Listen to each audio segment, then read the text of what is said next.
হিংসা বাদ দিতে হবে, ঝগড়া বাদ দিতে হবে, রাগ বাদ দিতে হবে, অহংকার বাদ দিতে হবে, লোভ করা বাদ দিতে হবে, অন্যের বদনাম করা বাদ দিতে হবে, অন্যের ক্ষতি করা বাদ দিতে হবে, কাউকে টেনে নামানো বাদ দিতে হবে, অন্যের পথে কাটা দেওয়া বাদ দিতে হবে, কারোর রাস্তায় বাঁধা হওয়া বাদ দিতে হবে, কারো বিরুদ্ধে বলা বাদ দিতে হবে। এগুলো বাদ দিবেন কিভাবে? নবীর একটা হাদিস সবসময় মনে রাখবেন, আক্কিফুল লিসান, ও আমার উম্মত সফল যদি হতে চাও জিহ্বার মধ্যে তালা লাগাই দাও। যতটুকু বলার ততটুকু বলবা, বেশিও বলবা না, কমও বলবা না। কারণ জিহ্বা বেশি চলতে থাকলে তোমার ইচ্ছা না থাকলেও বদনাম হয়ে যাবে, গীবত হয়ে যাবে, অন্যের বিরুদ্ধে লাগা হয়ে যাবে, অন্যের বদনাম হয়ে যাবে, অন্যের বিরুদ্ধে কথা বলা হয়ে যাবে। ওই বলাটা যখন তার কাছে যাবে সেটা রাগে পরিণত হবে, অহংকারে পরিণত হবে, হিংসায় পরিণত হবে। তারপর তোমাদের বন্ধুত্বের ভিতরে অশান্তি চলে আসবে, সম্পর্কের ভিতরে অশান্তি চলে আসবে। শুরুটা হলো কোন জায়গা থেকে? জিহ্বা থেকে। এবার যদি আপনি জিহ্বার উপর নিয়ন্ত্রণ নিয়ে আসতে পারেন, আপনার ভিতরে ধৈর্যের বীজ বপন হয়ে যাবে।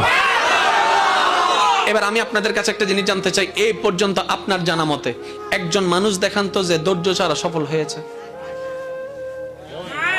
বল, আমাকে উত্তর দিতে হবে তো। আপনার জানা মতে একজন মানুষ দেখান যে ধৈর্য ছাড়া সফল হয়েছে। ধৈর্য পড়ালেখায় দরকার, চাকরির মধ্যে দরকার, ব্যবসার মধ্যে দরকার।